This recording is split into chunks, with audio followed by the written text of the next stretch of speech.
chat right now. We've got different. So there's a lot of sound, there's a lot of noise. Why is everybody in slow motion? Without further ado, let's bring on Chris. Further ado. So without further ado, but without further ado, let's bring on Lori.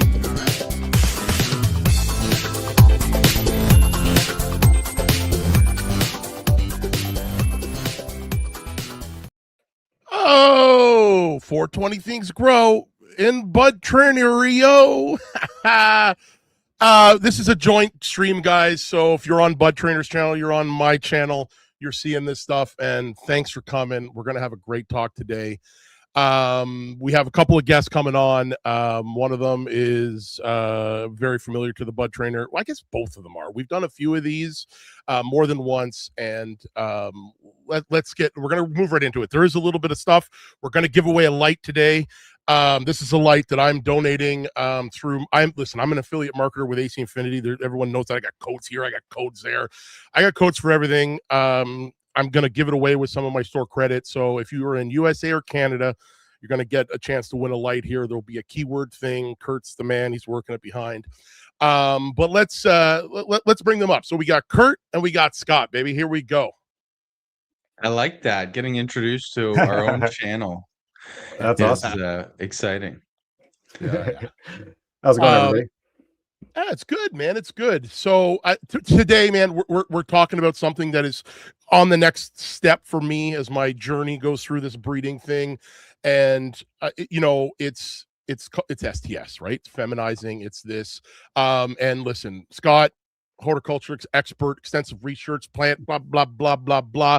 Scott, why don't you just tell us a little bit about yourself so we everyone who doesn't know you can know what you do for a living. Oh, okay. So my name is Scott Gollum. I am the Associate Director at the Horticultural and Environmental Sciences Innovation Center at Niagara College. So we oversee all the horticultural research that we do at the college, including cannabis research. So background, I set up a bunch of breeding programs for a lot of commercial cannabis LPs, and have been kind of doing that for quite a while now. Nice. That's cool. And Curt's background is Bud Trainer. My background is 420 things, right? So. But so before we get started, right? I know we were talking behind the scene before we started this, and Curt said he was watching a video on some STF stuff, and the guy's like, maybe you should wear a mask, maybe you shouldn't. I don't think you have to. Well, let's for me, the biggest hurdle for me getting into this space to do it was always, man, this stuff is not like it's dangerous, right? So just like UVC lighting that I'm using in my tent, it's dangerous. You got to make sure you know what you're doing. And again, this is just a tool in your belt, guys. This conversation, hopefully it answers some of the questions that I have, because I'm asking the questions, so it should. But hopefully these are questions that you guys have, and we're going to go through it, right? But so better than safe than sorry. Like, listen, you want to see what I got? Like, I went a little bit overboard. I went like, this is going to have like things here and protective. I mean, you can use a mask. There's a bunch of different things you can use, right? So, but again, to me, that's where I really would like to take it to this safety level, because it's, man, why did you just do what you want to do? So maybe you can talk about that part, Scott, because you've dealt with this before, right? Like, you've done this in your guys' greenhouse. Yeah, we've used STS for a really long time, and at the end of the day, it's not necessarily, I wouldn't say like super dangerous, you know what I mean, like super toxic, but I mean the silver is really the part that's the hard part to deal with. So it is a heavy metal. It will accumulate in your body over time, so you really want to make sure that we kind of are taking proper safety precautions for that. So especially when you're spraying, you have the kind of everything mixed together. The biggest issue is that when you spray anything, you create really small droplets of water that are in the air. It makes it really easy to breathe in and really easy to bring into your lungs and absorb through your skin. So really, I just tell everyone, whenever you're using silver thiosulfate, STS, basically just go safer than sorry, you know what I mean? So I've seen people use an N95 mask. From what I've seen, it would work, and I'd say that is the lowest safety you would want to use. Personally, whenever I'm spraying with it, I'm putting on a full face respirator, kind of like Mike just showed there, right? You want to use if you are using a respirator, the organic vapor filters are what you're going to be looking for. You can buy those pretty much anywhere. You can buy those respirators as well. If you don't have a full face respirator, make sure you're wearing safety goggles. Ideally, something to protect your face if there is a face shield or something like that. Safety goggles at a very minimum for that. And make sure you're wearing gloves and covering kind of your skin. So long sleeves, you don't want this spraying in your arms. Perfect. I don't own a long sleeve shirt, so I bought these sleeve things on Amazon. They were dirt cheap, but my elbow will be exposed maybe, but maybe I can put 2 of them on here and get it right up here. But yeah, you're right? Not skin, right? Yeah, no skin. If you do get it on your skin, you know what I mean? You want to wash that off as quickly as you can, obviously. There are reports when you see people in forums that have sprayed their arms and they'll say their skin goes really cold after. I haven't sprayed my arms, so I wouldn't recommend anyone try that. But if you are spraying with short sleeves and you feel that, probably a sign that you're doing something wrong. So you're not Yeah, going to turn into the Silver Surfer when you spray yourself. Yeah, typically when you see people accumulate silver in their skin, right, you end up going blue. So a lot of people that take colloidal silver, I know some people use it in the health and wellness space, and you'll see prolonged use of colloidal silver does lead to blue skin at higher concentrations. So that's really what we're trying to Okay. avoid here.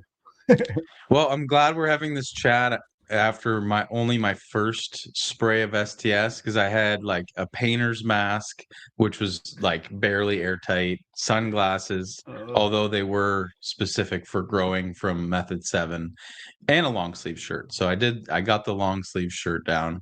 But I guess it's the over the course of time that repeat exposure is where you get into probably the more serious side effects. I'm going to tell myself that at least. Yeah. Well, and let's pretend. I mean, Yeah. like I know, like probably like anything, right? Repeat exposure is always where like major issues happen. Oh, something's not right here. Yeah, Scott, you just sped up and slowed down, but you're back now, I think. So all good. So can you guys hear me? Okay. Yeah, buddy. Okay, so Scott, so Yes. going back onto that, maybe you get some on your skin, it's going to get cold. Obviously, if I were to get some on my skin, if I was in like a lab environment, you'd have one of those shower things you'd pull down, maybe an eye wash. So I guess that would be the first thing to do is jump in the shower, right? Get it off you. Yeah, with any kind of chemical spill of any kind, really, you're just going to basically treat the skin, obviously 10, 15 minutes, it's not just like a quick, rinse it off real quick and you'll be good. Again, your skin absorbs things very, very quickly. So you need to be like very conscious anytime you do get something on your skin. Yeah. All right. So can you maybe just, let's briefly, I mean, a high level explanation of what the STS spray does and what it does like on that biological level for the plant. So basically what we do when we spray paint with STS, it's going to basically block the ethylene receptors and ethylene production in the plant. So typically when you start producing ethylene, that's what's going to form kind of those female flowers that we're typically seeing. When you block that pathway, what you end up doing is forcing the plant to throw out male pollen sacs instead. So the cool part about this is how you create feminized seeds, right? So if you have a female plant, you only have female genetics, but it's throwing out male flowers. So we know that we're going to have all female offspring when we use that pollen going forward. Nice. And you mentioned colloidal silver as a health thing, but colloidal silver is another one of those widely available products that a home grower can get.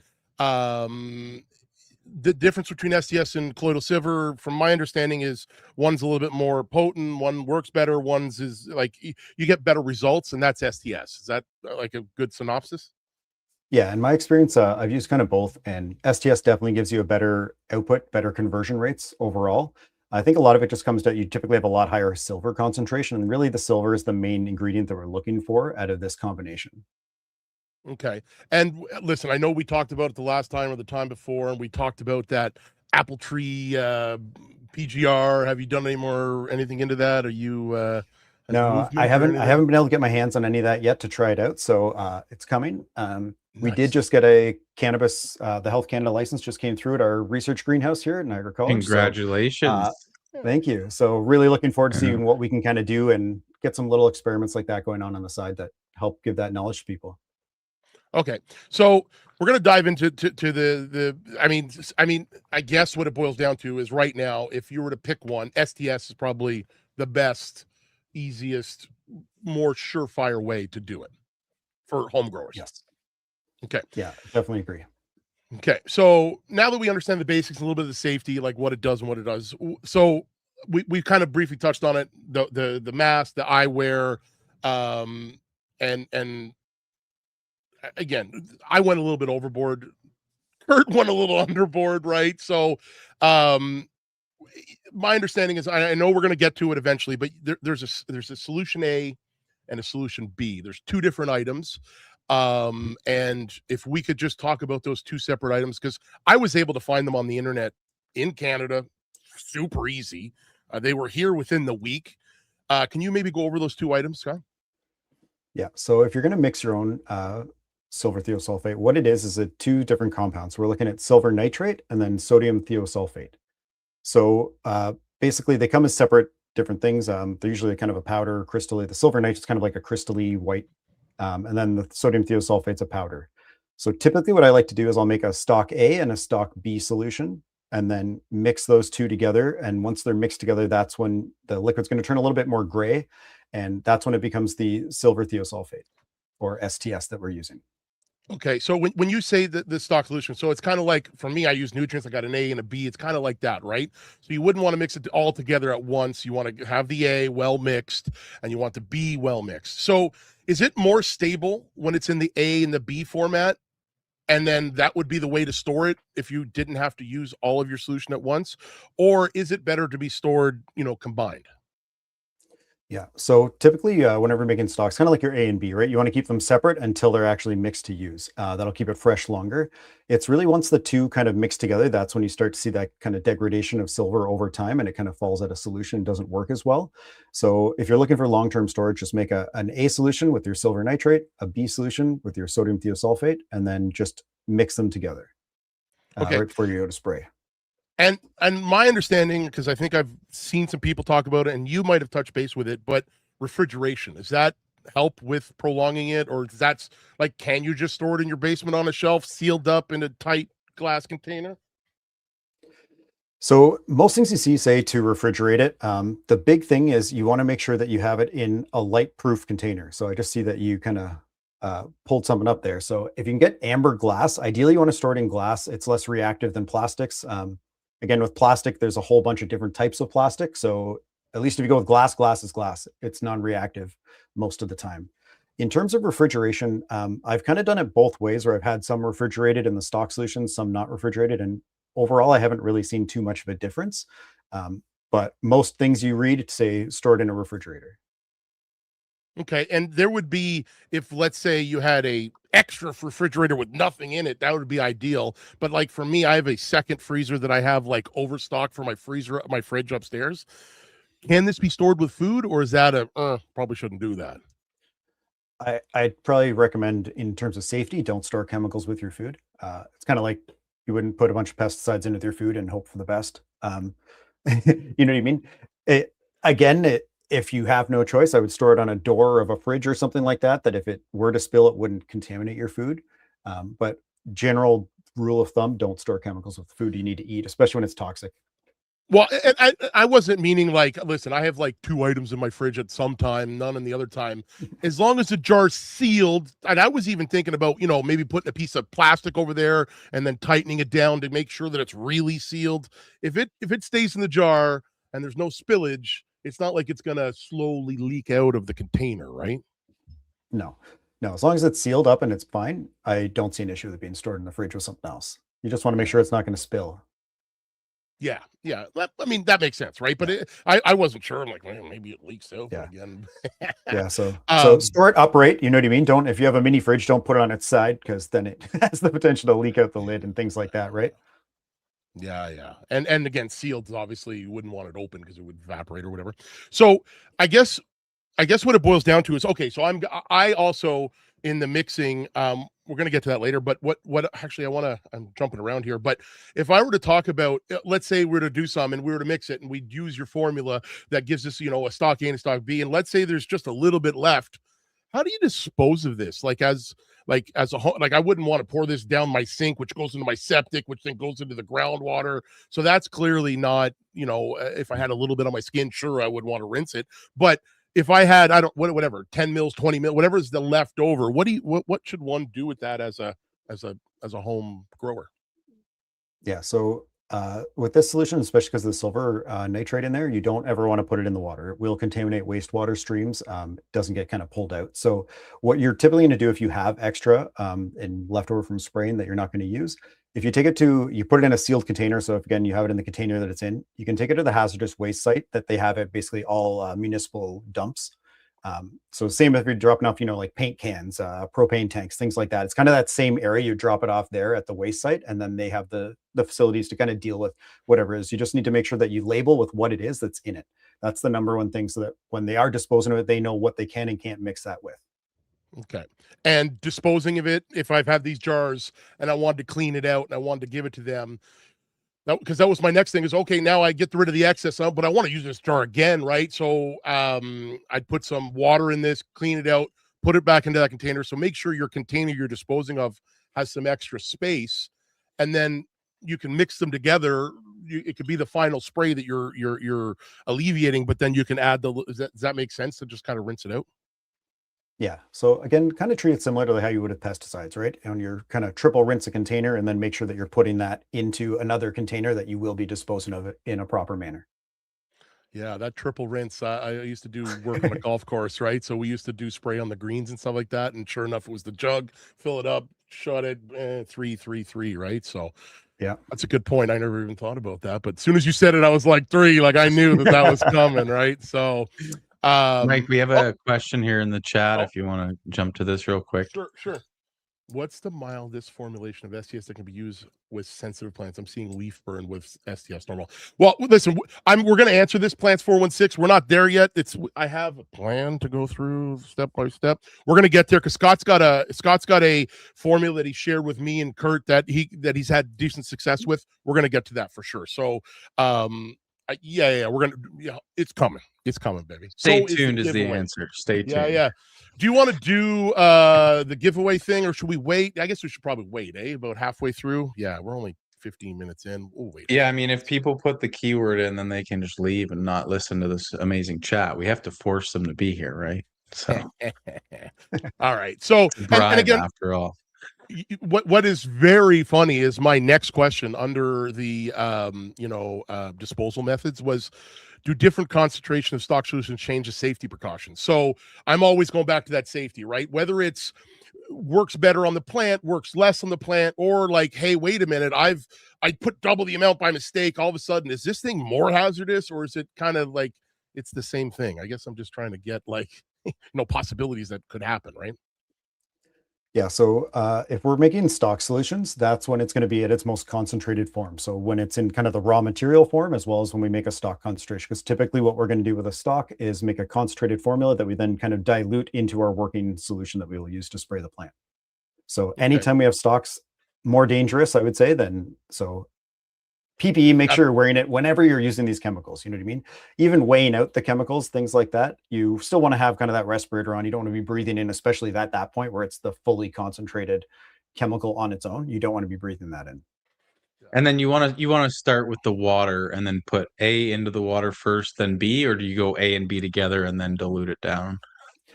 So most things, it's usually safer just to put the water in first, so that anytime you are adding something to it, it's going to dilute that further. Because if I have a concentrated solution that I pour water in after, that could also splash out on you, you know what I mean? And then it's in its most concentrated form. And again, the most dangerous to be using at that time. Gotcha. So I can tell you what my plan is to do here, Curt. So I've got this container, and I don't know if you can see it in here. Yeah, you can see that white plastic thing.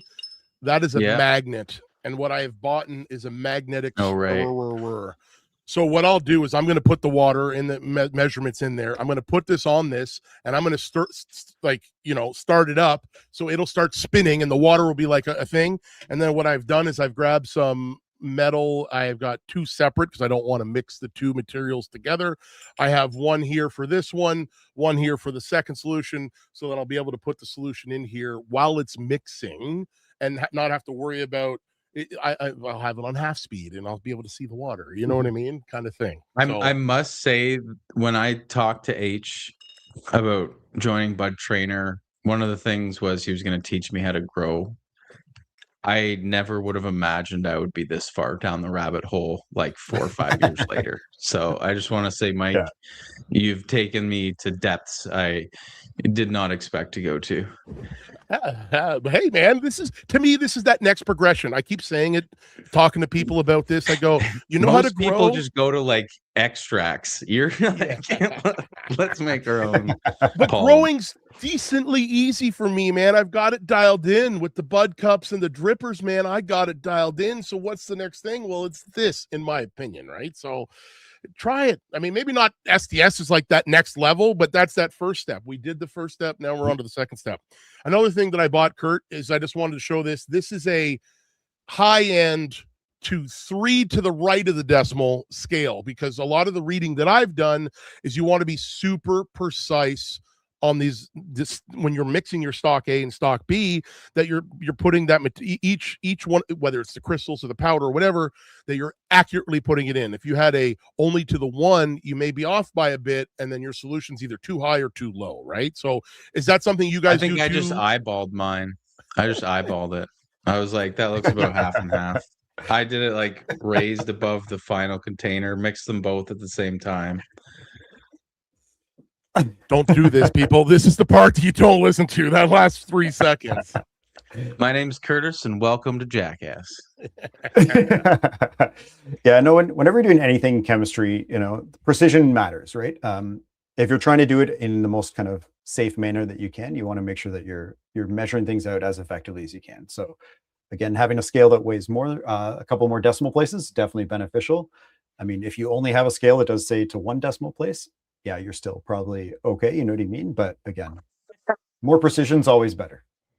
Can't hurt, right? It was pretty cheap. I thought it was going to be like super expensive, but it was like $29. I'm like, I could use another scale. Now, I'm only going to use a scale just for this, because I don't want to have a little bit of remnants or a little bit of whatever left over, which I highly doubt there's going to be, because I'm going to be very precise in what I'm doing. I don't have them here, but I have some measure. I have my own, each 2 separate spoons to measure in. I'm keeping everything separate, right? So I guess we're progressing right into that. So do you want to talk? And I know I have it on email. I know Curt has it in email. And maybe you can rhyme it off by heart.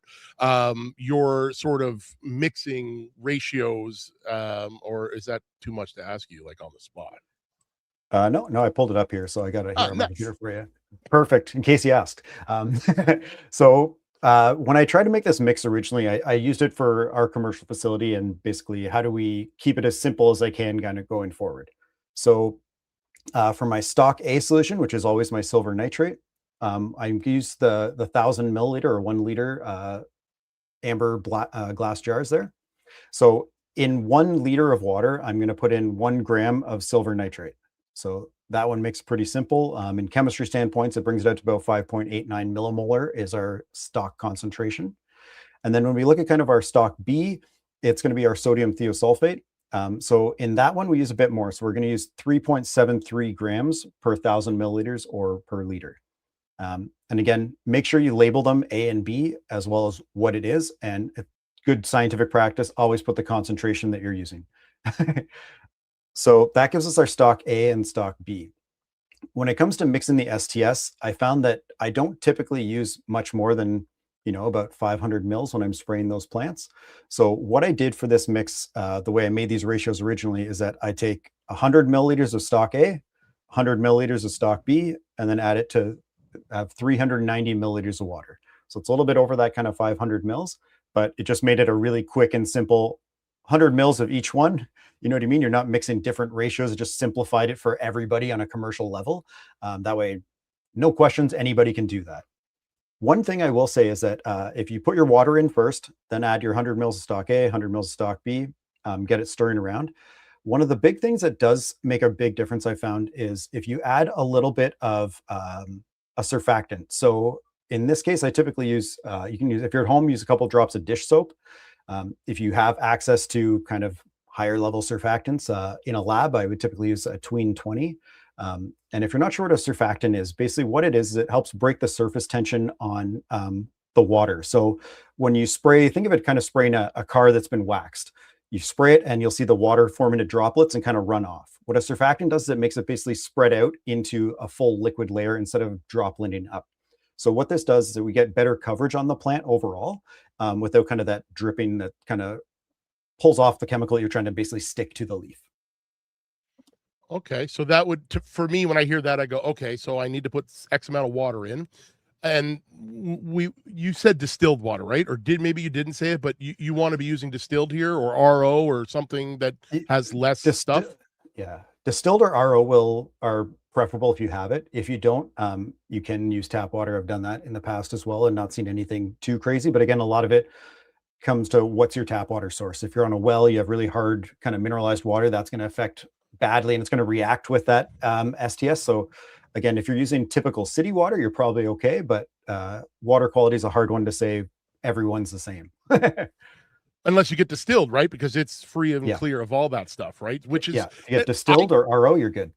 Yeah, and I use distilled water. I have a CPAP machine. I got to put water in it every night. So it's hard to find distilled water sometimes. It's not in every store. Pharmacies usually have it. Just as an FYI, if you're having a problem getting it, pharmacies usually carrying a gallon of it, right? So I heard a lot of cool things there, man. For one, I have the 1 liter jar. But you know what I'm thinking about doing is I'm never going to use this much, right? And to go with this much, I'm going to be storing it for long periods of time. So I want to cut it down. And for people who are not from Canada or that don't deal with milliliters and liters and all that stuff, it's kind of cool because it's generic, right? It's not a cup and a gallon and a whatever. But if I were to say, I don't want to do 1,000, 1 liter, I can do 500, cut that 1 gram into half a gram, or even if I want to get it down to 250, I can take it and divide it by 4, right? And then I shouldn't have any issues. Or is there like a minimum you should mix with when doing your stock A and stock B? No, you can go with really any kind of minimum you need for your stock A and stock B. I guess the absolute minimum would be if we're using 1,000 milliliters to mix up 500 mils of spray solution. So depending on how much spray solution you want to mix up, that's really what's going to be kind of your limiting number. But again, if you use kind of the numbers that I gave you, it's just basically divided out based on how many milliliters you want, and that's how much you're going to do to kind of scale that ratio up or down. Well, I guess it would all depend on the size of the plant you're doing and you know, doing that, right? Like, so I guess the next thing is when so you've taken stock A, you've taken stock B, you've put it in, a couple drops of soap. Last time I mixed up something, I used castile soap. Is that a decent one to use too instead of the Dawn, or is that? I think any soap should work, really. Again, each soap has slightly different properties, but really the big thing is if it suds up, then it's going to have kind of that surfactant factor in it. So perfect. Okay. So when combining the sprays, you're like, so I've combined it. Let's say now I'm at the step where I've stock A, stock B. I'm going to use the same thing. I'm going to use a stirrer in my spray bottle or whatever I'm going to use. Is there a certain amount of time you should let that, you know, mix or mix it for 10 minutes, mix it for 5 minutes, let it sit for another 10 minutes? Or is it once you've got it thoroughly mixed, a few minutes of mixing, you're ready to go and you're good to go? Yeah, since we're using a stock solution, we've already kind of dissolved the actual chemical into the water. So it is in a liquid solution already. So it should mix pretty homogeneously as soon as we add them together. So just kind of mix them together. Again, you see it typically goes kind of that grayish tint is really the thing. So once it's mixed together, you know, shake it around, stir it around for a couple minutes, you should be good to go. Yeah. And listen, I don't know if anybody's ever used one of these magnetic stirrers. They get going pretty quick. Is there like, maybe if I let it go for too long, maybe it started to generate heat? Is there any heat or coolness that affects this, you know, end STS solution, or is it decently viable with fluctuations in heat, or should we keep it cold, or should we keep it warm? Yeah. Should be kind of decently viable, really, most temperatures. I wouldn't heat it, obviously. So room temperature or colder would probably be the best way to use that. Okay. And now we're talking about spraying, man. So this is, we mixed it, we've done it, we've been safe, everything's good. We got it in a bottle and we're ready to spray, right? Mm-hmm. You can't water this in, right? There's no way to do that. It has to be sprayed on the nodes of areas, right? Yes. So you want to make sure you spray all of the nodes of the plant, depending on what your goal is. I typically will convert a whole plant over. I have gone different ways where I will literally just convert the top portion of a plant, but it's hard to not get sprayed down lower on the plant. So depending how you want to do it, if you are looking at doing, if you're limited on plants and you want to just say have one plant and have it say self itself, you know what I mean? What I've done is I've taken basically a piece of Bristol board, made a little funnel that I wrapped around that top cola and spray just that top one. And that way the top will convert. So when the pollen drops, it'll hit all the lower branches and create seed on that plant. But typically I'll just spray the entire plant and make sure you get as much coverage on the nodes as you can. I typically spray until the whole plant is very wet. Not necessarily, I get a little bit of runoff, but you don't want a whole lot of runoff coming down because again, the silver in the actual pot itself, in your soil or media, whatever you're using, isn't good to like saturate all of that part. So really just try and make sure you focus on getting it sprayed on the plant matter itself. Yeah, see, and that's one of the concerns that I had, and I talked to Curt, and we're not going to talk about Curt's process because he eyeballed stuff, and let's just forget about that. I'm just messing with you. Listen. So my thoughts are: this is a perfect small 2x2 little small tent. Now it has a fan, it has a filter. Obviously, that would be turned off. But if I'm going to be doing, let's say, the whole plant, because I want to collect it and I want to put it to some other plants, and we'll get to some of that stuff later.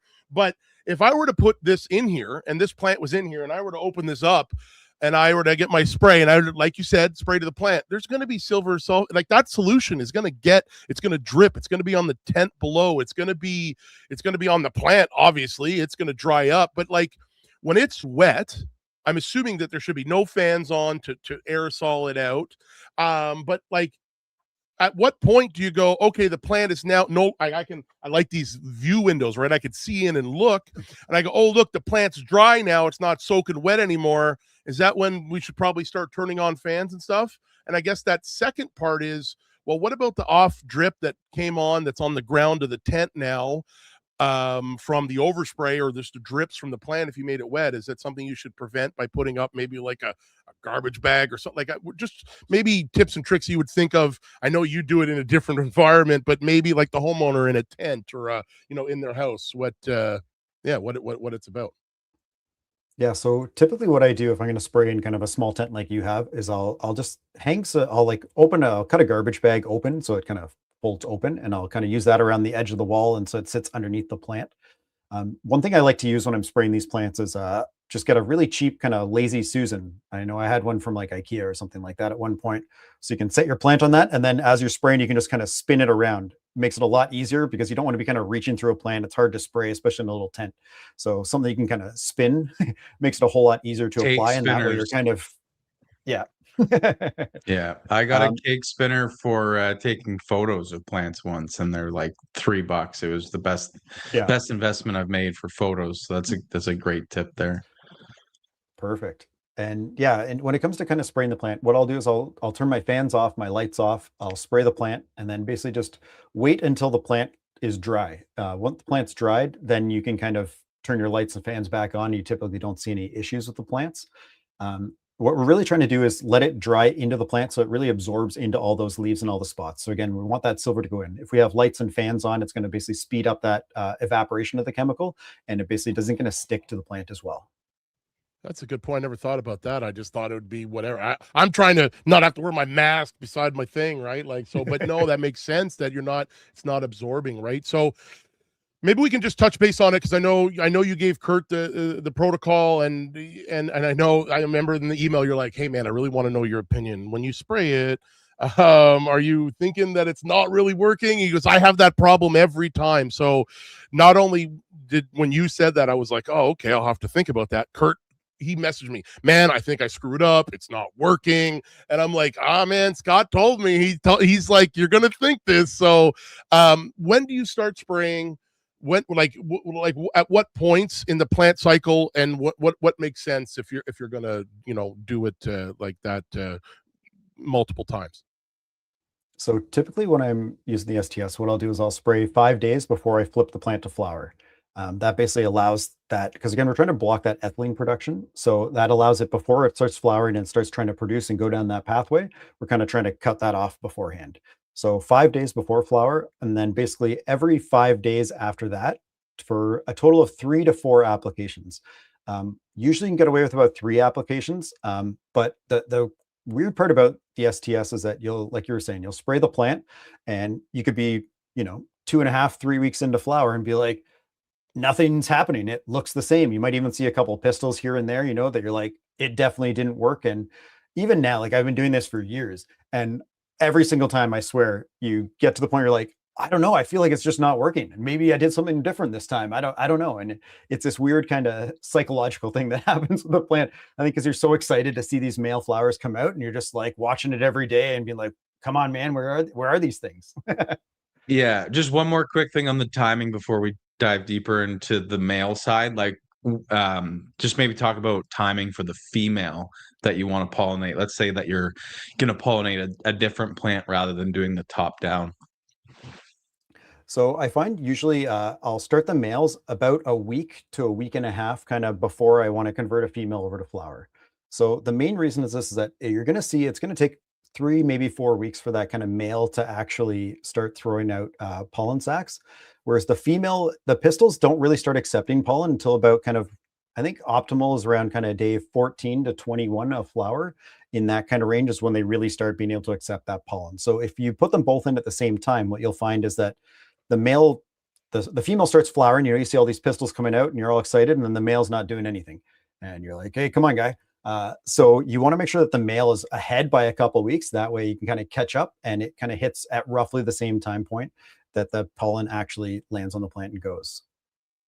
And that would be a bonus to also doing the whole plant and collecting the pollen, then having to, that top window to go to the bottom, you're going to have run into that same problems, right? Because you can only flush the lights for the whole plant, Yeah. right? So that's the hard part, right?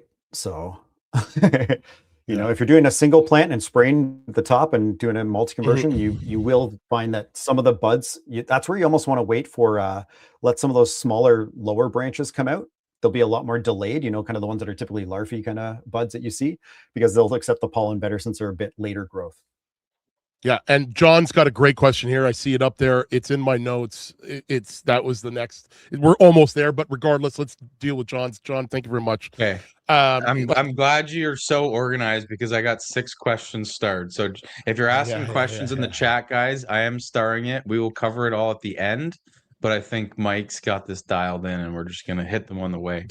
Were you looking at my notes? But whatever. Like you're like, oh, you sent me the notes. I had a long day. I didn't get to the notes. I'm excited too, because I do have a picture of my mail ready to go. So tell me when you want to see that. And well, you can do that whenever. But let's get to John's question, because John's is a great question, because the spraying part, masks, this, fans, whatever, and that really, why not? Like, or a sponge or any sort of anything that's not airborne to, coat that area. And I know you're saying spray it to runoff, so to me, that's a lot of excess. And I would think that maybe something like John is referring to, a paintbrush or some sort of whatever on a stick, and just kind of dab it and kind of make it wet. But is that not something is just too much work, and you guys spray it, or like can maybe touch base on it?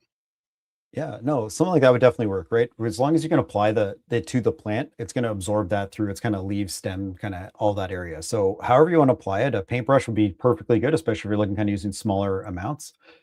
Again, I've used more on a commercial perspective. So I'm either collecting a lot of pollen, or I'm really trying to pollinate a whole room. So I'm looking for maximum conversion.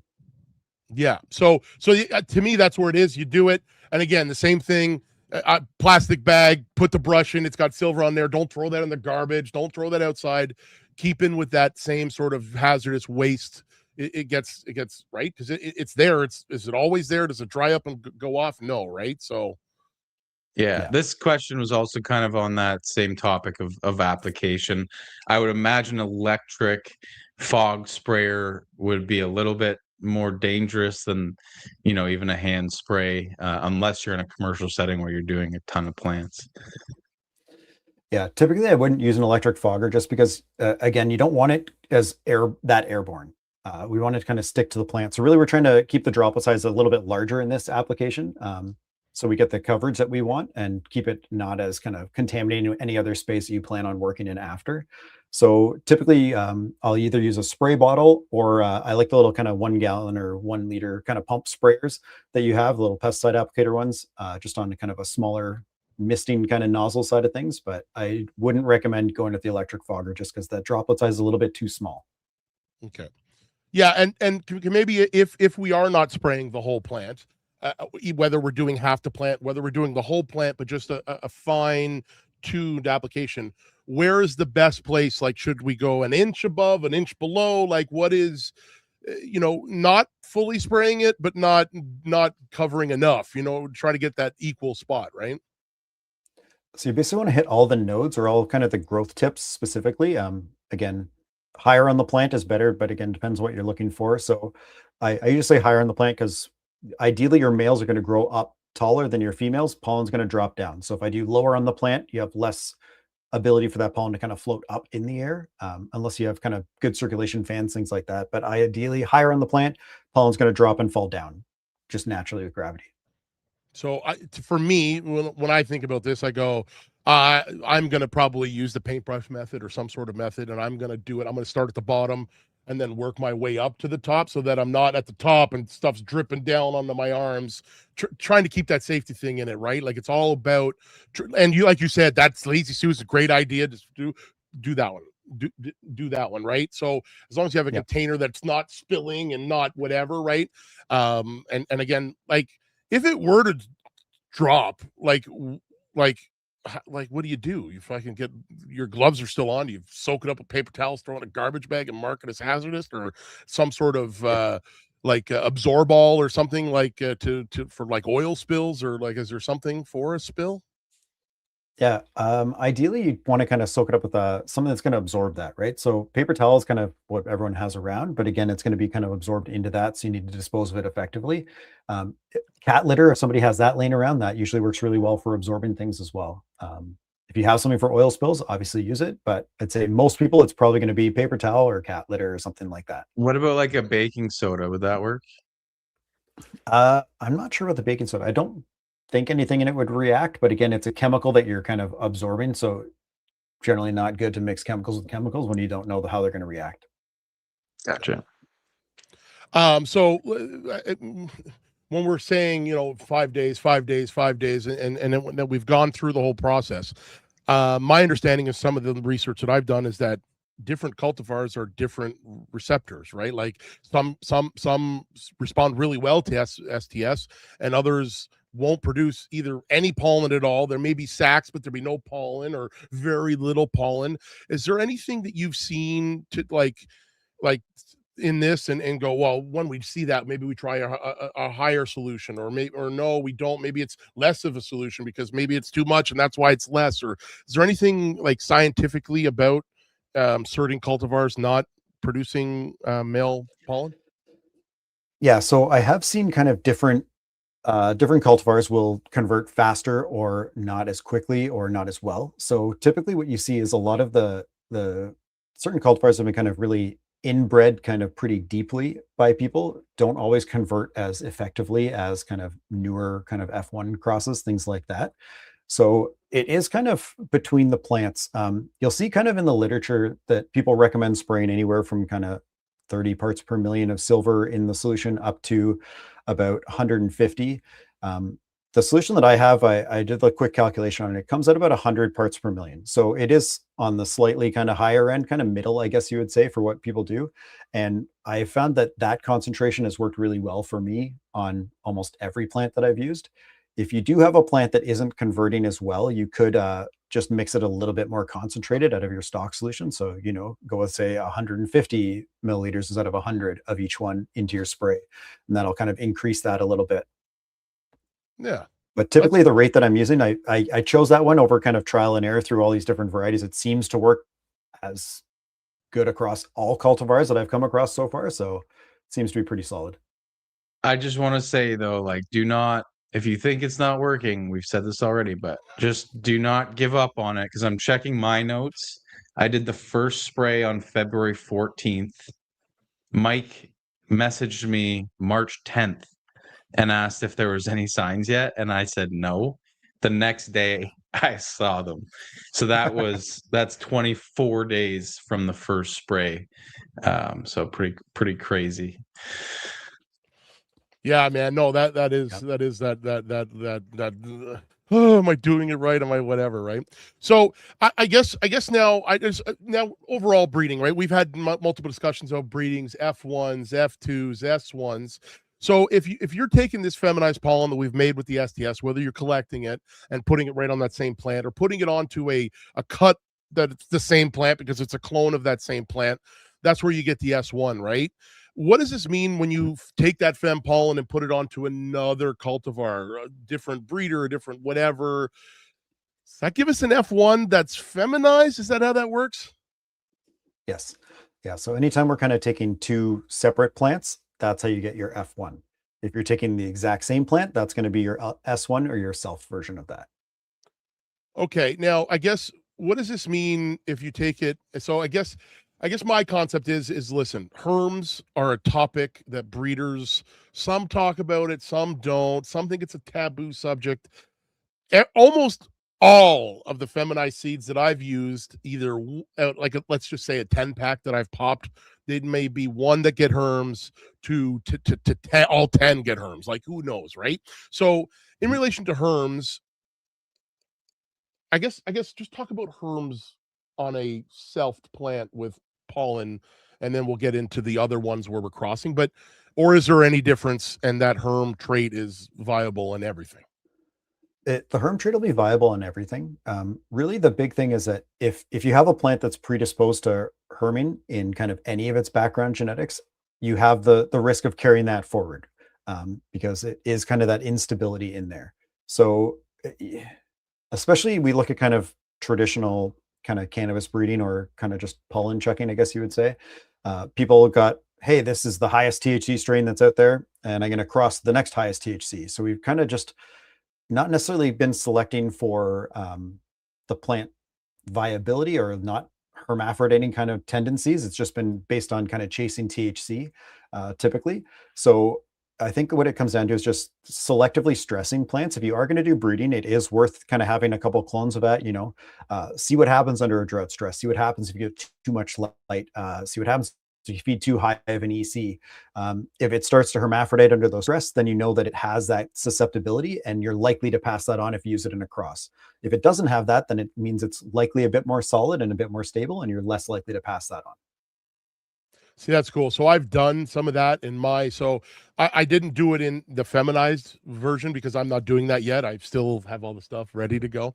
I'm making F2. So I'm making two different F2s right now. I have the Curt cut, and it's over there and it's pollinated on itself, or not on itself, but from a male that I picked. And then what this one I'm doing in here, I already have the male that I have. I've taken a clone, I've put it off to the side. I'm going to breed with now the winner of my 22 phenos that I have in there. I've drought tested them, and they were like, I'm like, ooh, because I'm growing in the old bud cups. I was like, maybe I went a bit too far on the dry back. By the next morning, I'm like, oh, fed them, you know what I mean? And they bounced back. Some of them were a little bit slower than others, and I am seeing a little bit of stuff. I'm hitting them with high light, I'm hitting them with high EC, and I may have given them a few light leaks here and there throughout the flowering process. And I can tell you that I had almost all uniform buds before I started doing this testing. And then after the heat, the buds on some of them started to change a little bit and have different structure, and the leaf coloring wasn't as nice. And I'm like, ooh, cross that one off the list. Ooh, cross that one off the list. So I'm glad to know that that's, whether it's herm, whether it's anything weak. I mean, if you're doing breeding, that's, like you said, it's an important part to do, right? So as everyone should be doing some of that stuff. That's what I think, right? And especially for people that are kind of breeding and giving away seeds, stuff like that. Nobody wants to get a plant that, like, you're all excited to get some seeds and it's a big hermy plant and you kind of waste your time with it, right? So I think breeding for stability and those kind of traits, and even looking at things like what's that bud structure look like? There's a lot of kind of floppy branches that come out. Look for stronger branching, like all of the characteristics you want in kind of a nice, healthy, strong plant. Those are the plants you want to take forward in a breeding cycle. Don't just kind of take any and every plant that you have. Okay. So sorry, Mike, quick question here. Back to just before we get past the kind of the characterizing the S1, F1, whatever. So I'm selfing the Curt's cut. If I then pollinate another clone of the Curt's cut, that's an S1 for sure. What if I use that reverse pollen on an F1 of the same cross? Like that would be an F2, or is it a different word because I'm not using an actual male? It's a selfed female. It kind of depends, because if you're taking kind of a lower generation, I guess, and crossing it to one of the previous ones, then you're looking at kind of more of a back cross, because you're kind of going backwards to kind of stabilize some of those traits that you liked from some of the first initial parents. So the nomenclature gets a little bit tricky, a little confusing for people a lot of the time. So basically, if you're thinking if you're kind of breeding down and it's kind of all new plants coming out of it, that's where you kind of go F1, F2, F3. But as soon as you start kind of going back to one of those parent plants with kind of the offspring, that would be considered a back cross at that point. So the parent plant would be the freeze-dried donuts, or sorry, I'm just confused. Like that would be the parents of the freeze-dried donuts is what you're talking about. Yeah, so you have a freeze-dried donuts, you self that, right? And then you So I have a freeze-dried donuts. I find the pheno that I like. So Which then is I an reverse F1. that one. That's the F1. So I reverse the F1 to get the pollen. Take that pollen to, say, another F1 seed that has, say, good structure. That would be a back cross, or is that an F2? If it's another F1, it would almost be a new F1 because you're crossing to kind of another type Interesting. of plant. Okay. So it's an F1 of that new cross of plants. So to get an F2, I need to have a male F1 and a female F1 and have those interchange. Yeah, or a converted kind of male. So yeah, as long as it's basically you're taking two of the seeds out of that initial cross. So plant 1 and 2 are the offspring. If I cross those together, that becomes the F2. Awesome. All right. The guy in the big screen is Scott, genetics expert, breeding specialist, Niagara College, very smart guy, smartest in the room right now. This here is Mike, 420 Things Grow in Ontario. Good guy, home grower, been doing it for a while. Me, I'm just somehow ended up here after stopping taking science in grade 10. Had a friend that started a company called Bud Trainer. He needed help with sales. I really wanted to learn how to grow weed, and I'm Curt. So there you go. For those showing up late who don't know us. In fact, let's take a quick minute to shout out the 92 people watching this between the 5 channels we're on. Mike's going to be giving away a light a little bit later. Bud Trainer's going to throw in a Big Bud bundle as well. We'll do 2 winners because this will be an outdoor prize from Bud Trainer. But let's try to get to 100 across 5 channels. So we need 9 more people in here to get these giveaways going to hit 100. Share it out. And if Share we it don't out. hit 100, maybe we'll still do it. But anyways, back to our host, Mike. Okay, so Curt rudely interrupted me, and I guess my questions were very on the sideline of what he was doing. So my question was not the way he went. So let's say we do this and we self it, right? We make a whole whack of S1 seeds. Now I have S1 seeds, and whether I take those and I guess reverse them, like I don't want to go backwards, like you said. I don't want to back cross, but should we be doing all the work in the F series before we start selfing it? Or is there a way to go from an S1 batch of seeds, whether it's selfing it, whether it's this, whether it's mixing, like how do we work the S1 further? Or should we have done it in the F series? You know what I mean?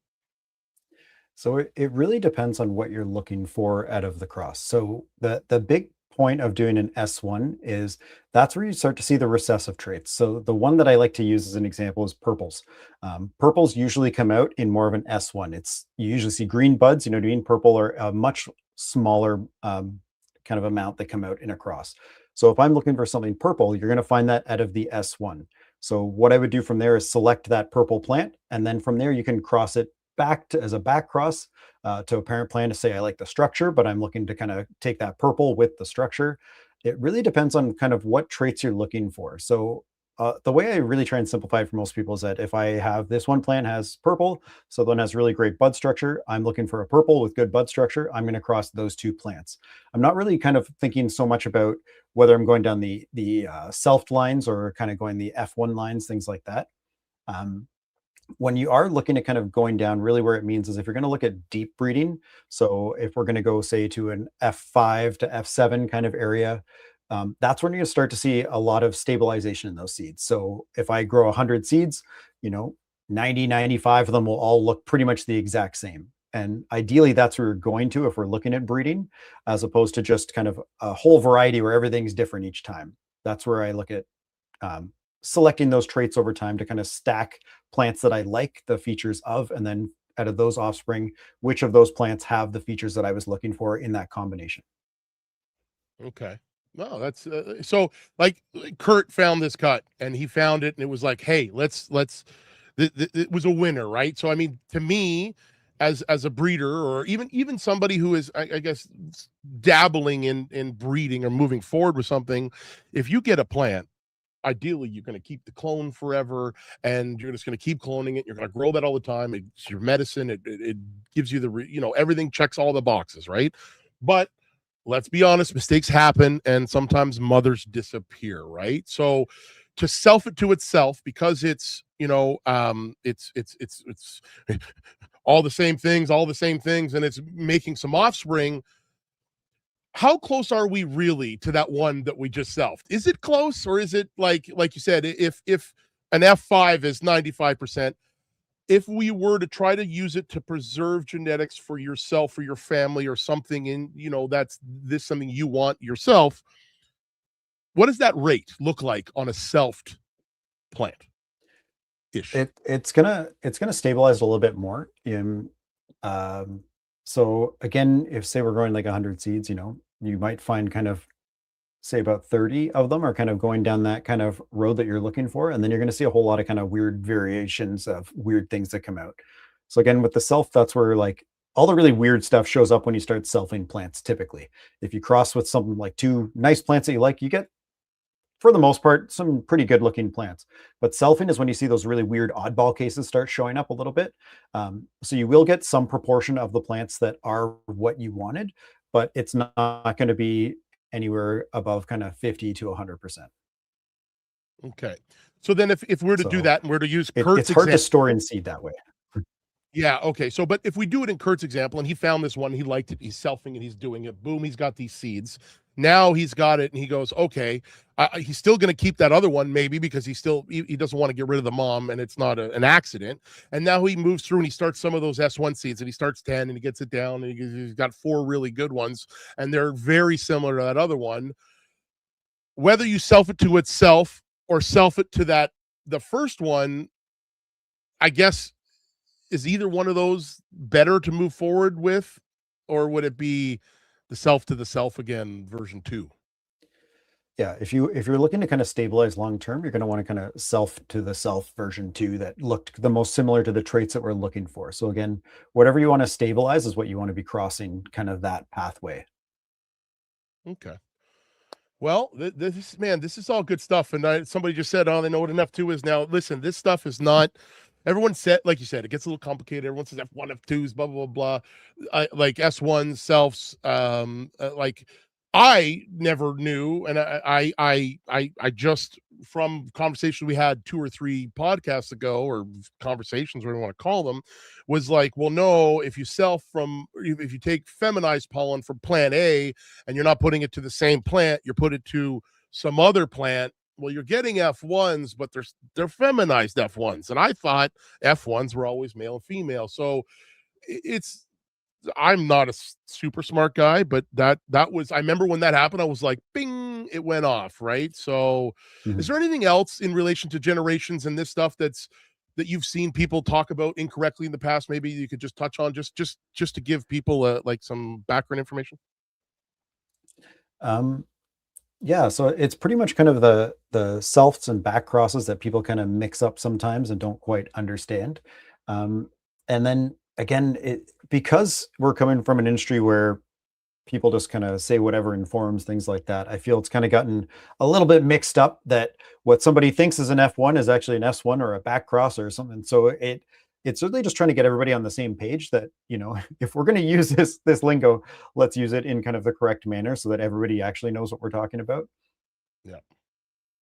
Okay. Well, and again, maybe we could start going into these questions, Curt, or are you wanting to do something specific in the back crossing, Curt? Is that why you asked it? Because I think the back crossing is an interesting thing that I don't know a whole lot about, but I've heard some people talk about it, from time to time. And it's like, if you had two different plants, like I had the mother was a frozen bag, by Robin Hood, and the male was a male from Holy Moly Donut Shop, which was Dead by Dawn Genetics.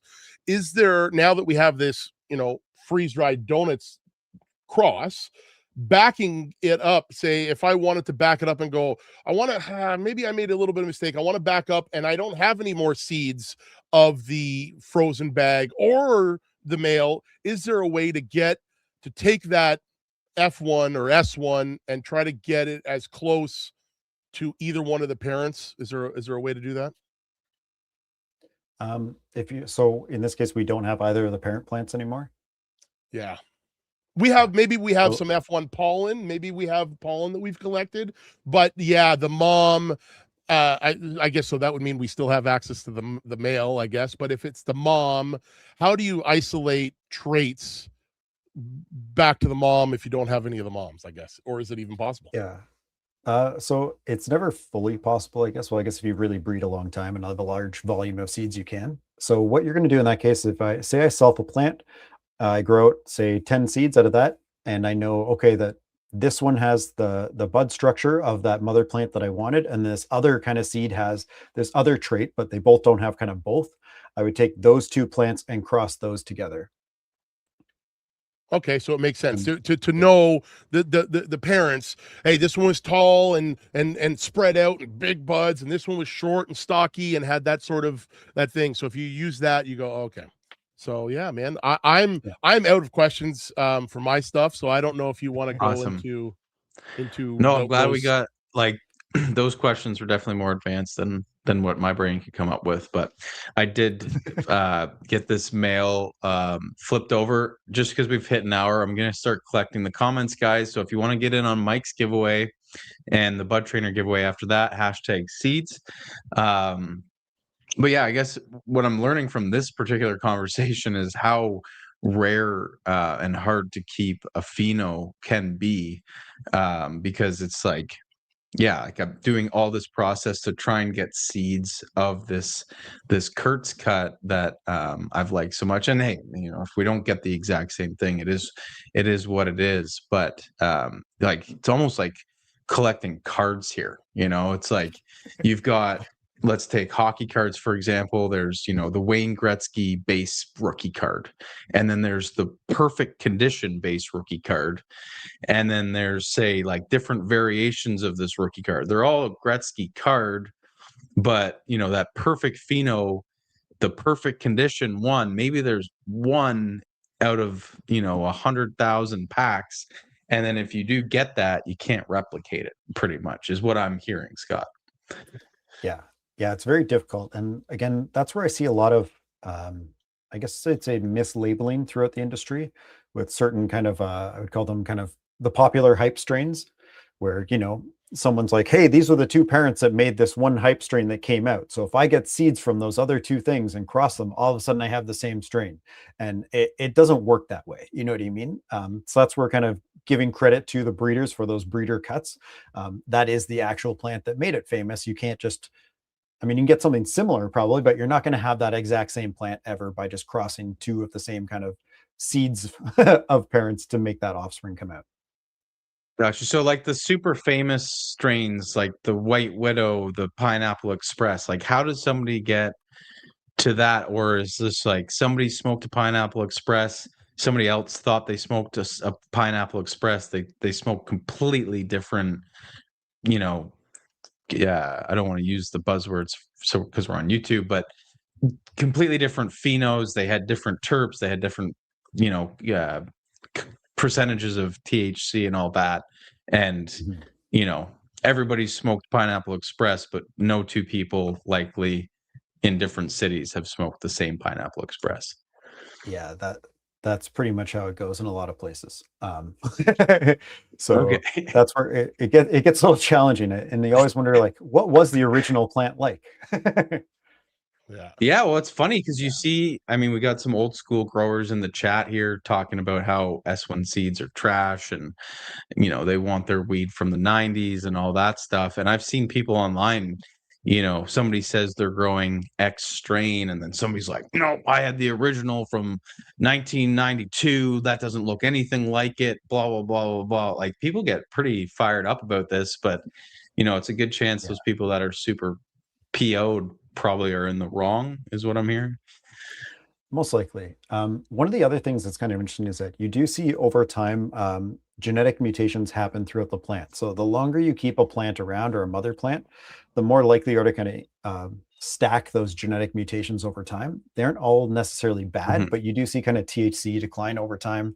What I've seen with kind of mother plants, and to keep them long term, which is why people usually go to tissue culture. But when you have somebody that has a cut they've been holding this cut for 20 years as a mom, I guarantee that plant is not growing the same as that plant did 20 years ago. Yeah. Wow, man. So if you find a pheno that you like and you have a good harvest, guys, like, hold on to it dearly, because once you finish it, it's gone forever. You can order a second Big Mac, but the sauce is going to be different. And when you do that, and yeah, like, I flowered the mother of the Curt's cut. I'm actually going to be doing a full seed to harvest video. Well, I guess not seed to harvest. Whenever I decided that I was going to flower the mother plant to harvest, kept a clone of that. That mother was a clone itself because I flowered the original seed. Now I've taken 3 clones of that mother plant. One of them I've converted to the male. One of them I flipped to flower to be pollinated by that male and get my S1. The third I'm re-vegging now because I originally flowered both of them to put seeds in both of them, but then I got scared that the male wasn't flipping. Then I'm like, oh my God, I'm going to lose this. So I'm like frantically pulling this out of the flower tent and re-vegging it. So, like, let's say everything goes wrong with my breeding project. The male doesn't end up pollinating my female, and I don't get the S1. This re-vegged new mother, which is a cut of a cut of a cut, like, I'm probably not going to be getting the same results as I would have from that original mother. I think it'll still be very similar.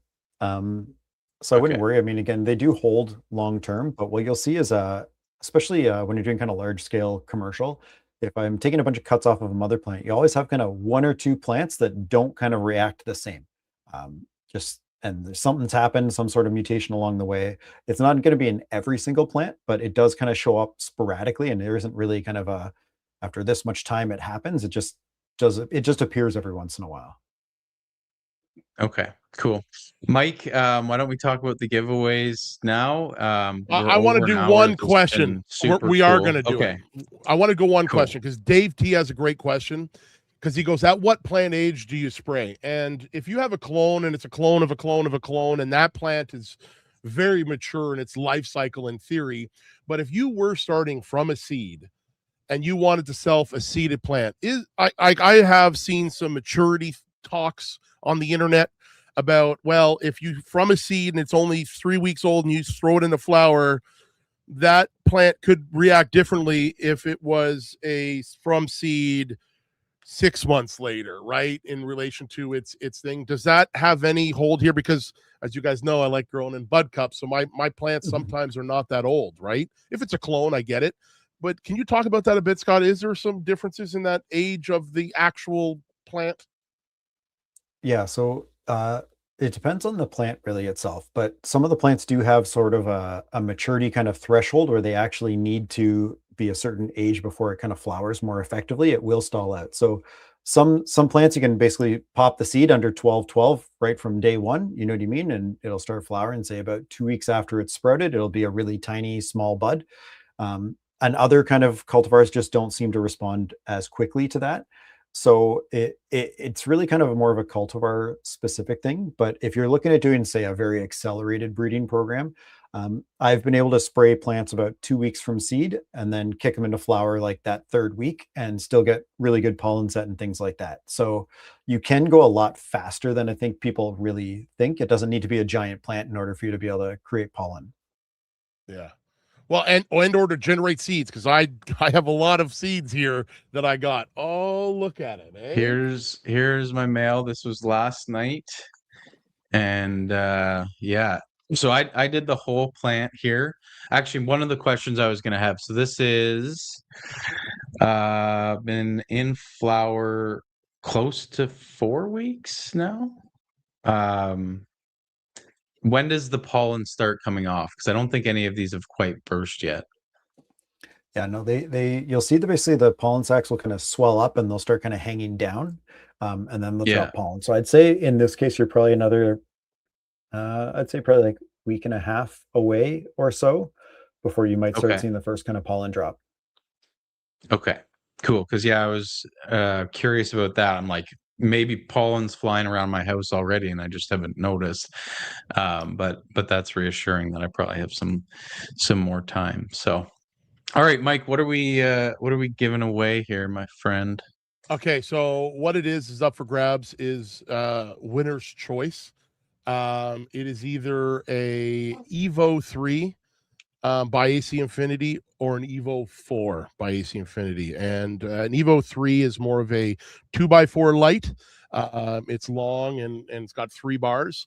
The Evo 4 is a 4-bar, more square light, probably for like a 3x3 or very underpowered 4x4. But these are the 2 lights. It's going to be US and Canada. It's just, listen, the Canadian shipping from a light from AC Infinity is about 120 some bucks.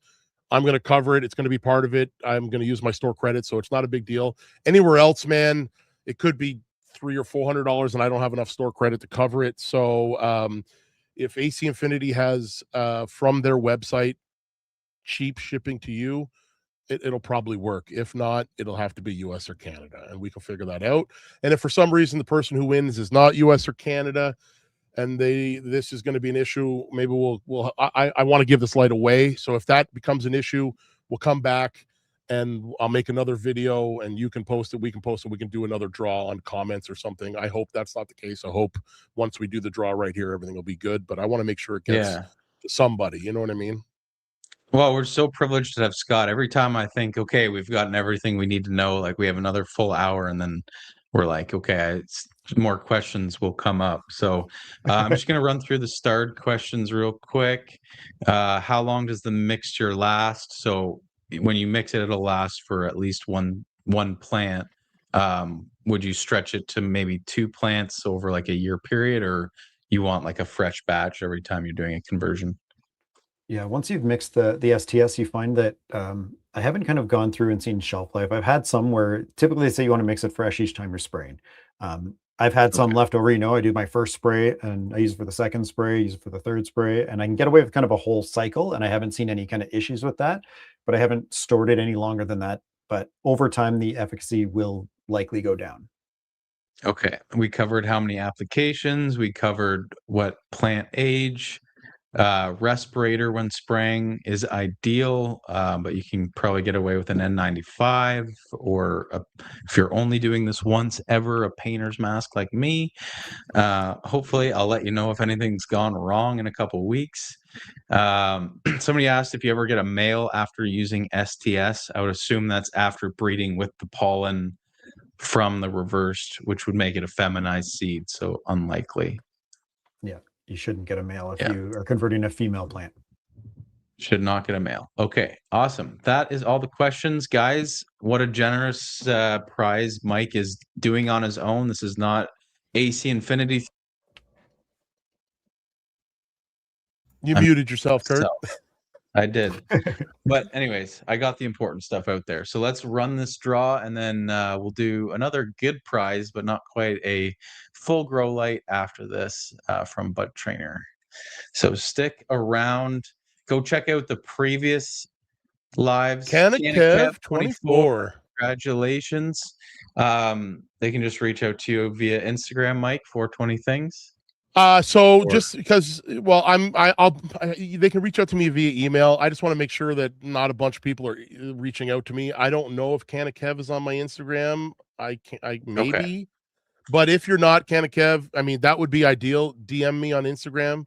Is he here? Can of Kev, are you here? If you have Instagram, you can do it. I'll get you to take a picture of your YouTube, letting me know it's you, whether you email it to me or DM it to me.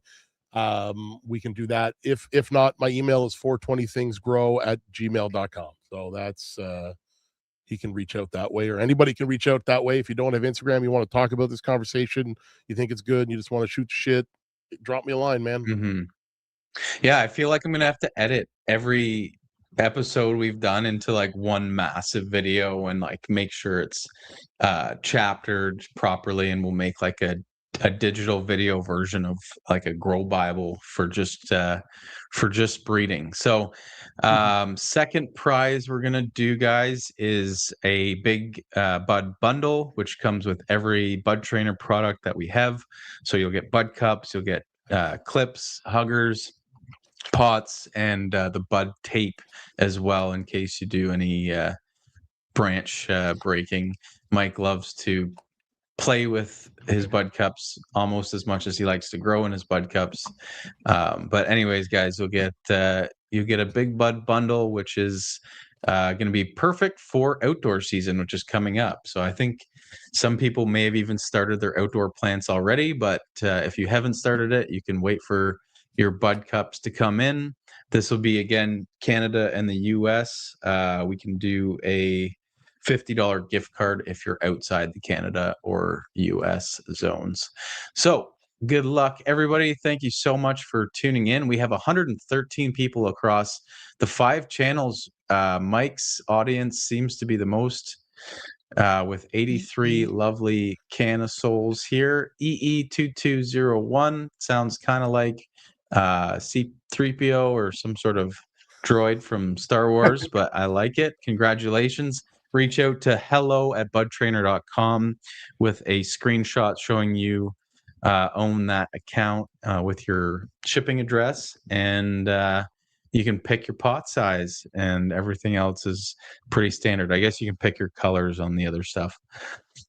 But yeah, what a again, I come here thinking I kind of know what I'm doing. I leave here realizing I know less than I thought I did, and it's kind of like getting a birdie on your last hole in golf. It keeps you coming back, right? So Scott, thank you again for doing this Yes. with us. I can't imagine we're not going to at least ask you to come back. No problem. So hopefully we can get you back on in the future. Super excited that your license came in for the greenhouse. So I guess hopefully we'll have that to talk about next time. Mike, anything else you want to wrap up with? Because this was your show. Yeah, no, thanks for both you guys. Thanks, Scott. Like, again, I don't know a resource better than you, who knows how to talk to people and that keeps it simple and keeps it like digestible, man. There's a lot of videos out there that it's just like, what is that guy saying, man? Like, he made me more confused. You are not that guy, so I really appreciate your time. Curt, thanks for setting everything up. And you guys have it on the Bud Trainer channel. You guys did a quick walkthrough at the facility, with Scott. So you guys check that out, so you can see where Scott does and all the bays and all the greenhouses. I thought that was a cool video. So I'd like to go there someday maybe and take a walk through. Yeah, for sure. Yeah. Come on by. That'd be awesome. Awesome. All right, guys, have a great rest of your night, and we'll see you. The next Bud Trainer Live will be next Thursday. We are at the last Thursday of the month already. March flew by. That's a quarter of the year gone, and at least we got the good part of the year with spring coming up here in the next little while. But all right, have a great night, everybody.